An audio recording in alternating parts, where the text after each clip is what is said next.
What is going on, everybody? It is Frank the Tank, and welcome to week number 7 of this Friday Winter League. So, if you have to excuse me, we are officially in the winter season. It is starting to get very cold out at night, and it is cold in here, and I don't know how to turn up the heat, so I'm going to conduct the rest of this video with my hood over my head because I hate that cold feeling that I get down my back. So, and I'm probably going to start looking like this in the coming months because who knows when the heat is going to come back. So anyway, talking about week number 7, the best way I could describe this week's performance, very sloppy.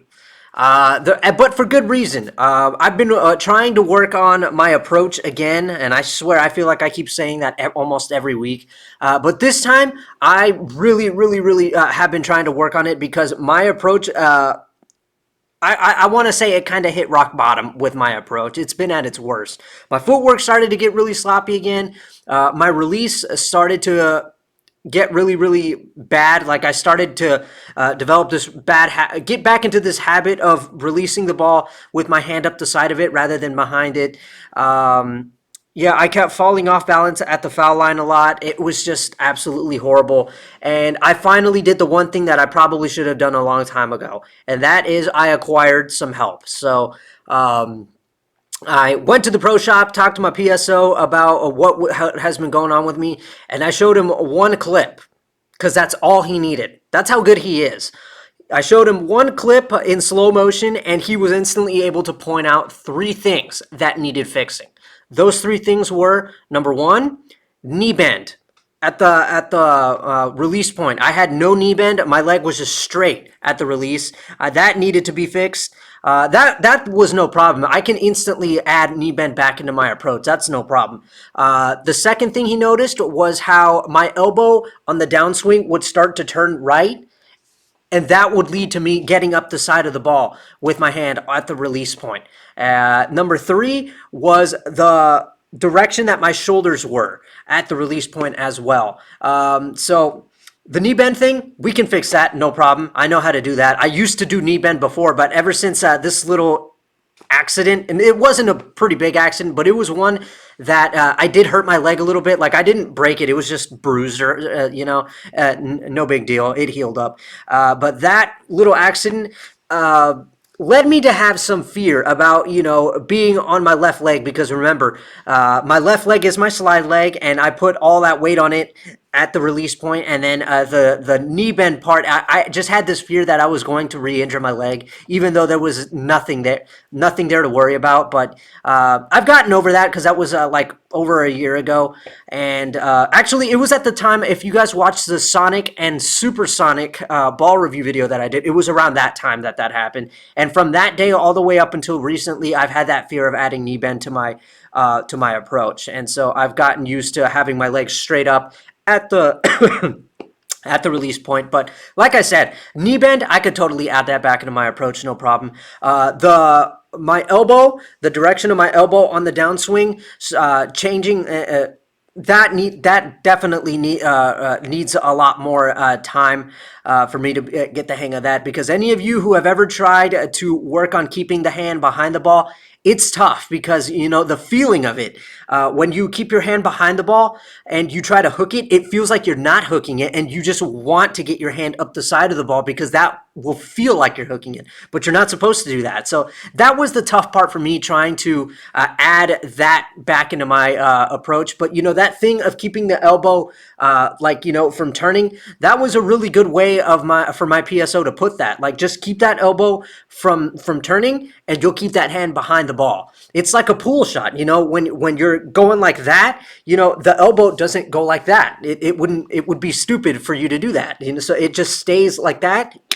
It made perfect sense. So I was like, okay, that's a good way of putting it. I'm going to try that. So I've been working on that. And then the direction of my shoulders, this is actually something, it was like a secret code that he deciphered with this one. It was awesome. He noticed that my shoulders on the release, right as I'm letting go of the ball, my shoulders would be like down. And he was like, you see that? Your shoulders being down like that? That is why you are falling off balance at the foul line. And in case, I don't know, if any of you have ever noticed in my past couple of videos, these past couple of months, how I would always fall forward and I would always mention how like I was like just leaning into the shot too much. That was the problem. It was my shoulders and chest area. So he said the way you can correct that is keep the chest and shoulders, sort of this area, keep them facing like at your target, upright and not down. You do that, you'll be able to post a lot more at the foul line. So I'll tell you, my PSO is a genius. So yeah, I've been trying to work on that. I haven't had a whole lot of time to work on it. And here I am walking into league not having fully adapted to those changes. So I ask that you guys please do not trash me in the comment section over how badly I did, because I'm still working on those three things. So definitely going to go back to practice in the coming days to try to work on all of this.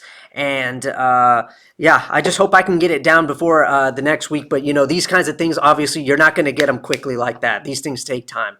Any of you who have practiced and have tried to, you know, make changes to your approach can understand this. So anyway, I guess now we can roll the clip and see how I did, and even though I'm still in the middle of these changes. So let's get to it.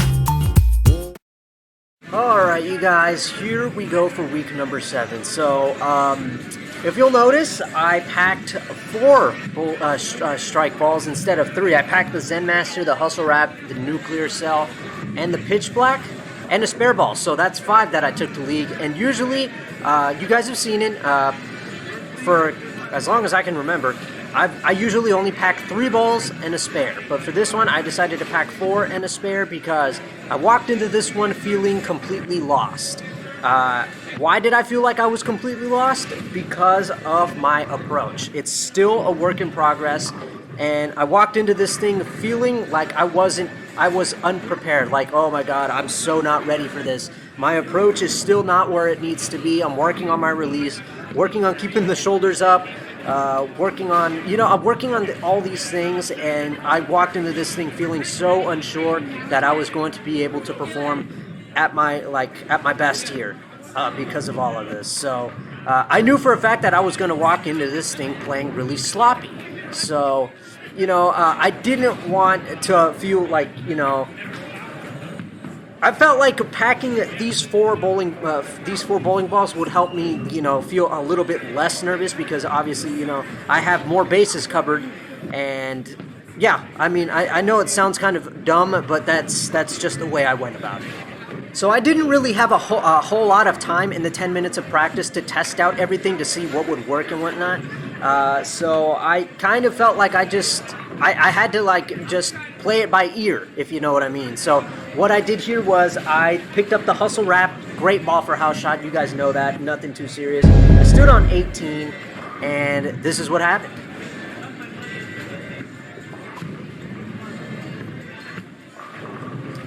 That one right there, from my point of view, it seemed like the ball speed was kind of slow, but I didn't realize that I stood on 18, and usually what I do is I stand on 19, so that played a part in why the ball entered through the pins where it did, and as a result I left the 3 and the 6.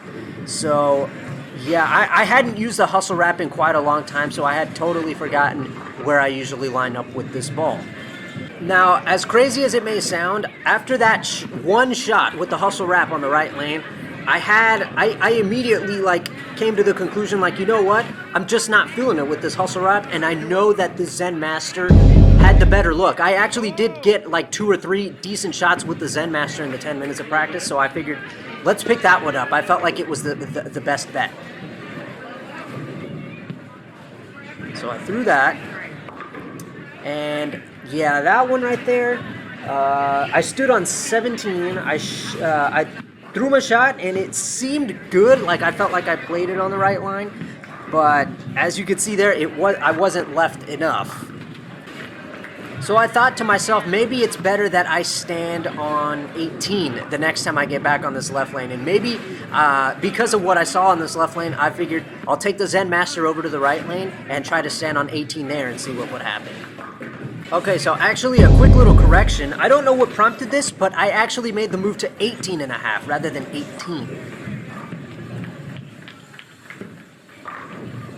I saw that and I thought, okay, 18.5 it is, and so that's what I'm going to do the next time I get back on this left lane. Alright, so moving into this left lane, like I said I was going to do, line up on 18.5 with the Zen Master. This happened, and I want to know, have any of you, I'm sure some of you have come across this. Take a look at this. So I line up on 18.5, about ready to take my shot. I look over, and I back off. Because look at that right there. You see that? That ball that just went down lane 6 right there? The guy, all right? I was already up there first by like a couple of seconds. That guy, he just picks up his ball and just lines himself up and goes for it. And I'm looking over like, okay. So I just back off. And I could tell that this guy was new to League, so he didn't know about the lane courtesy rule. And I don't blame him at all. The person that I blame, or people that I blame, are his teammates, because we are already in week 7. By now, somebody had to have told him about the lane courtesy rule by now. And it baffles me that nobody, even now, has yet to tell him about the lane courtesy rule. So I don't ding that guy at all for that. I blame his teammates. So anyway, here I go. 18.5 on this left lane, just like I did on the right lane. That was some slow ball speed, but luckily there was enough hold to get the ball down there to the pocket, and now we have, I believe, back-to-back. So here I go on this 5th frame here.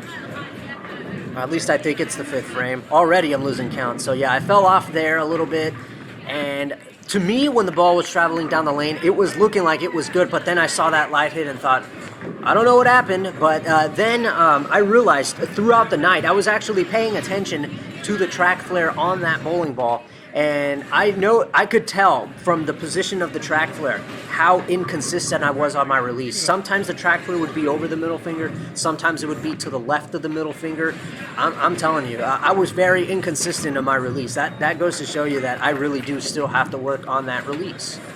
Alright, so going into this 6th frame, as I tossed the ball, because my mind was all over the place, you know, me thinking about my approach and all that stuff, my mind went blank here, so I couldn't tell you exactly what happened. All I could do here was just throw my shot on the line that I wanted to and hope for the best. And then I saw that, and I'm thinking, I don't know what happened. Mind went blank.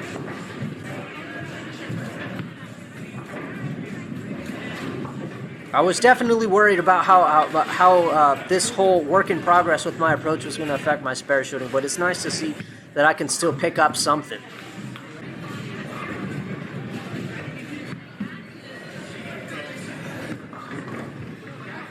So from my eyes, when that ball was going down the lane, it looked good. But looking at it from here, it looked like I didn't get it as right enough as I wanted it to, because clearly, as you could see where it entered when it hit the pins, that wasn't enough to the right. So that's tough, you know. That's one of the tough things about bowling, is there's only so much that you could pay attention to. I guess that's why on the Pro Tour we see ball reps, because they see things that you don't when you're throwing the ball down the lane. But yeah, nice to see that my spare shooting wasn't heavily affected by what I am trying to change in my approach. So take a look at this shot right here. It kind of looks okay, right? But it's really not. So if you'll notice, actually, let me walk you through that real quick. Take a look. Right about there. It's going over the 8 and 9. It looks like that's a good shot, right? But that's really not. Where that ball should technically be is over the 7 and the 6, around that. So just to the right of this 8 and 9 board, which is this kind of darker looking shade of, whatever this is. That's the 8 and 9 right there. That darker shade of board right there. So if I get it on top of that, then this is going to happen. Kind of through the nose. So the tough thing for me was that while I was looking at the ball, in that moment, it looked like a good shot. But then I saw that and thought, what happened there? So, like I said, there's only so much that we can pay attention to when we're, stepping up to take our shot, and then when we throw our shot. It's tough. See that? That's what I'm talking about right there. That was a result of not only me sticking at the foul line, I could feel it when I was sliding. I stuck at the foul line, but that was also a result of me having my shoulders down when they should have been up at looking at my target.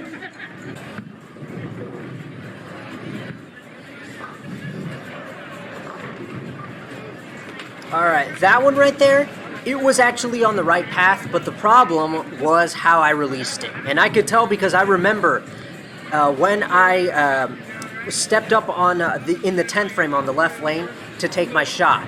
I could see the track flare on the ball. It was kind of over the middle finger, so yeah. That one was, that light hit was a result of a bad release. Because the speed was good. The path that I set it down to go down the lane, it was good, but as you can see, it was a light hit. It struck, but still, it was a light hit. All right, so take a close look at this shot right here. Take a look at where it's traveling. Now, it struck, and notice this. Take a look.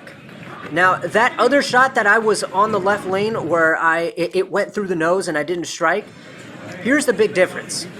Take a look. That's where I set it down. I don't know where that is. That's probably like 20, maybe 21, for all I know. Kind of over the third arrow. And it isn't until maybe, 70% of the way down the lane that it finally gets on top of the 8 and 9 board. Now, on that other shot where I went through the nose, by the time it got maybe halfway down the lane, like about here, it was already on the 8 and 9 board. And then it went through the nose. But on this shot, it wasn't until it got here. And look what happened. Big difference. And I admit, on that night, I had no idea about that.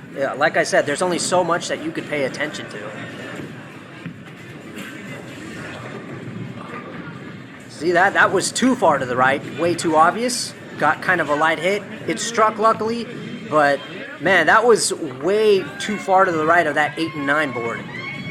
All right, last shot in the 10th frame. Can we strike out? Yes, we can. And that, to me, was probably the best shot out of all the shots in the 10th frame right there. Sucks that you didn't really get to see it, but you know what? Good shot, and we start things off with a 222. Really good way to start.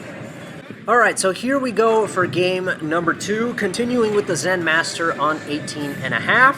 Seeing as I got 222 in the first game, I felt there was no need to change the game plan, so I stuck with it, and here I went. That one definitely looked a little different compared to the other shots in the 10th frame. That one, I want to say I got it to that right side, like on that 8 and 9 board a little bit too early. And I guess I do want to say as well that the speed did seem a little bit slower as well.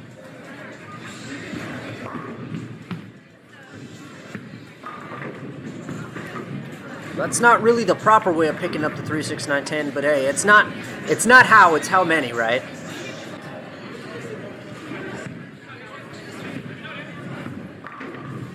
Alright, so I guess that was a pretty good shot, but when I let it go, it felt like it slipped off my hand, and for some reason, when the ball was traveling down the lane, I don't know if you guys could notice it, it looked like it didn't grab at anything. It looked like it just hydroplaned down the lane, but it grabbed, hooked, and it struck.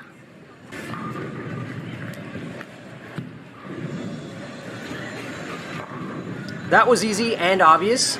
Too early to the right.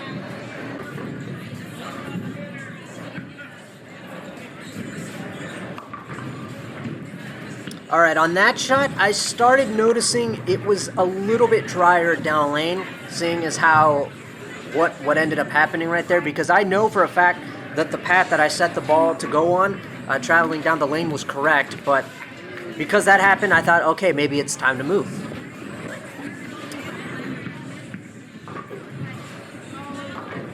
Okay, so because of what happened on that right lane, I thought, well, maybe that's going to happen on the left lane too, so I made that move to 19.5, and here's what happened. From 18.5 to 19.5, basically a full board move through the nose, and yeah, I put my arms up like, wow, really? That's still not enough?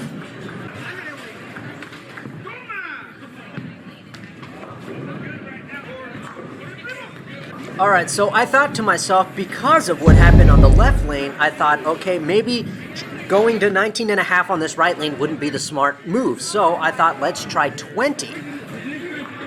Move a step ahead of the game, I guess.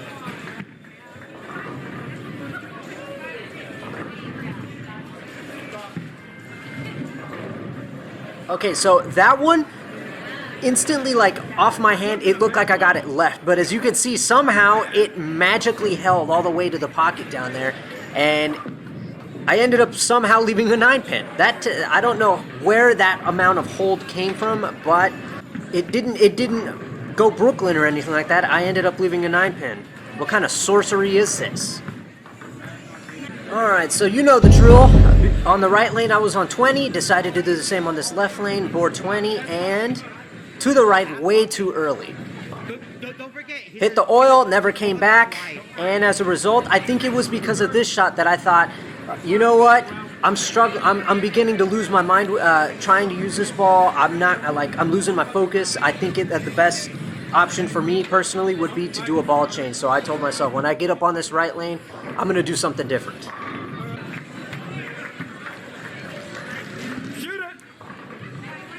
So here we go on the 8th frame, and I made the ball change to my ever so reliable nuclear cell. Made the move to 22.5 because that's usually where I line up with this ball, and oh yeah, that's what I'm talking about right there. Okay, so unfortunately my stupid camera malfunctioned and it just shut off while I was taking my shot on the left lane. And all I can tell you is that when I threw my shot, it looked like I got it left right off my hand.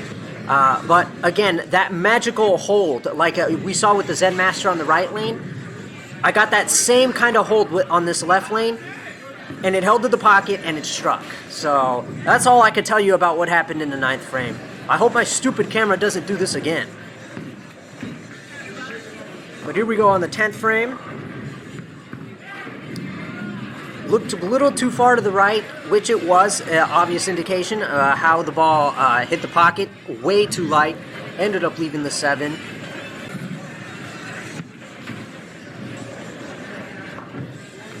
Alright, last shot in the 10th. Too far to the right again, and came back even lighter than the last shot, and as a result, I left that, and that made out for a 186. Okay, so here we go for the final game of the night, and I will say that I did the math, and I saw that I needed to get into the 190s to achieve a 600, and I thought I could totally do that. But I thought beforehand, based off of those shots that I took with the nuclear cell in the last couple frames of the second game, that I was just 100% confident that I wasn't going to be able to deliver using that ball, so I made the change to the pitch black. Like I said in my last video, the pitch black is like my last resort because I know I can count on this ball to get the strikes when I need them. And with that one, I stood on board 10, and from that I could tell, because usually that's where I line up with the pitch black, but from that shot I noticed that the ball hooked a lot more, so I noticed that there was definitely some kind of dry spot that was making the ball hook more, so I thought it was time to make a move, and I was going to have to make quite a big one because the ball from standing on 10 right there, it went Brooklyn. Okay, so because of what happened on that right lane, I knew I was going to have to make a move on this left lane as well because I knew there was some friction, but I thought to myself there couldn't possibly be as much friction on this left lane as there was on the right lane. So I told myself, we're not going to stand on board 10, we're just going to move to 11. And I think that should be enough. And then take a look at this. I stepped up, lined up on board 11, and it happened again. I had to back off because, look on board lane 6, same guy. Same guy, unfortunately. So I cleared my head of all of that. I wasn't going to let it get to me. I stepped back up, lined up on 11, like I said I would, and terrible shot. Left off my hand. Way too left. I was definitely under a lot of pressure to make this spare because, as you can see, that is the 5-pin. We all know what that means. Wasn't about to risk picking up my spare ball to pick that up, even though it is super easy to pick it up with the spare ball. But because everybody had their hand up, I just had to play it safe. So I kept in mind on this right lane that I was on board 10, and I knew that moving to 11 like I did on the left lane was not going to be enough of a move. So I made the move from 10 to 12. And, well, here is what ended up happening. Hopped up on it a little, but it was clearly the right move. Okay, so going on to this left lane, I continued with the game plan of standing on 11, whereas on the right lane, obviously, I had my game plan lining up on 12 as it struck. But on this one, I had to continue standing on 11 because obviously I threw a bad shot. And as you can see here, I threw another bad shot, so that's another one wasted on this left lane.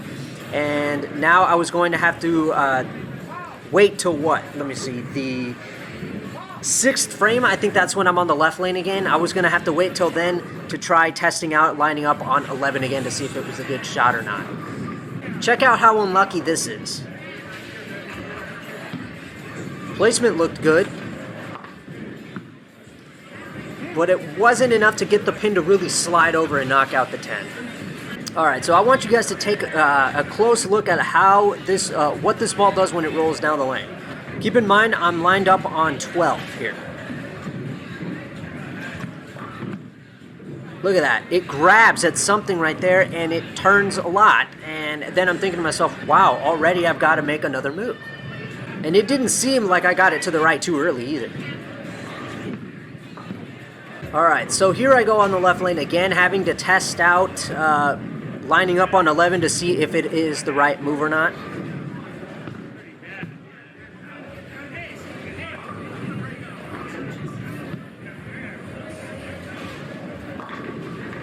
And it went high. Luckily, it was enough. It struck, but I was thinking to myself that, okay, I didn't get it to the right enough, but I felt like because of that, I think I was on the. I had the right. I had made the right move here. So I had officially made the decision on that. That is where I was going to stay on the left lane, lined up on board 11, and then on here I made the move to 13 because of what happened the last time I was on this right lane.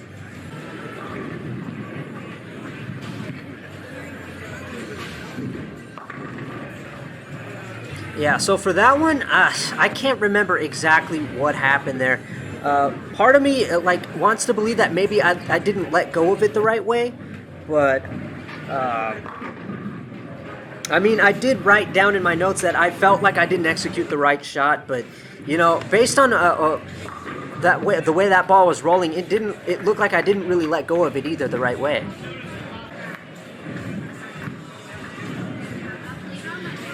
Couldn't afford to miss any spares, that's why I chose to hook at that one. Alright, so still standing on 11 here. Too early to the right. And through the nose, it went. Alright, so despite what happened the last time I was on this right lane, I stuck to the plan. I lined up on 13, and this time I felt like I had done things the right way. But unfortunately, you don't see it because this guy, but as you can see, it's all gone, so that was clearly the right move. It struck, and that was a good way to move into the 10th. Lord knows I needed that because, like I said, I needed to get into the 190s to get a 600 again. So I set myself up in the 10th frame really nicely, And I can't remember exactly what I needed, but I knew I didn't really need a whole lot if I was going to get into the 190s. And also, doing the math, I remember looking up at the scoreboard, I realized that if I struck out, I could get to 202, which would obviously be a nice way to end this thing. Correction, I think my max score is actually 206 if I strike out. Oh, shit. Why get to me that shit now?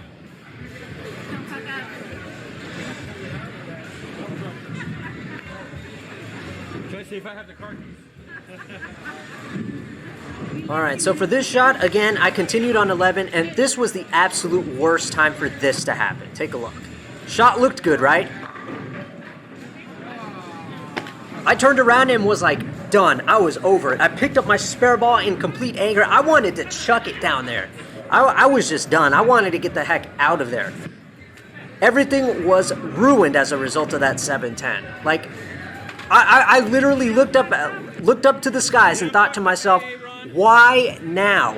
When I need to, like, get at least a strike to get into the 190s, why do you have to do me like this now? Like, why couldn't you give me that 710 in the beginning of the game? Why do you have to give it to me in the 10th of the last game when I need to get a 600 series? Unfortunately, you could clearly see how that ball hit the pocket light and completely ended up going to the right. But yeah, that was just so unfortunate that that happened, that it had to happen in the 10th frame of the very last game. And as a result, what could have been a 206 ended up becoming a 172. So my attempt at a 600 series was gone. So let's take a look at the league summary for week number 7. So as you can see for game 1, we got 222. Game 2, we went down to a 186. And game 3, it all got ruined with that 710 split in the 10th, and we could only get 172, and that made up for a series total of 580 compared to last week's series total, which was 613. And the series required to raise my average +1 was 614, which is insane because I'm pretty certain that last week the series required to raise my average +1 was like 590 something. So things were about to get difficult. And anyway, pin total after week 7 is now 4,145 after 21 games played. And as a result of that 580, my average went down from 198 down to 197. So yeah, getting to 200 average is going to be even tougher now. And yeah, my highest game continues to be that 256 from week 1 with the Zen Master. And my highest series is still 636. I can't even remember when I got that, but yeah. One thing's for sure is I'm still, definitely going to get back to practice to work on those 3 things that my PSO pointed out to me because I've got to get those done because, this really sloppy, what I consider to be a very sloppy performance, I don't want it to go into the next week or the following week after that. So I've definitely got to work fast, but I don't know what's going to happen because remember, when you're trying to make changes to your game, it's not like you could just get them like in an hour or so. These things take time. So anyway, that is it for week number 7. And I guess I will see you guys in week number 8 and hope and pray to God that I can get those 3 changes that I'm trying to implement into my game. I hope that I could get them all figured out by this next week. So I'll see you guys on week number 8.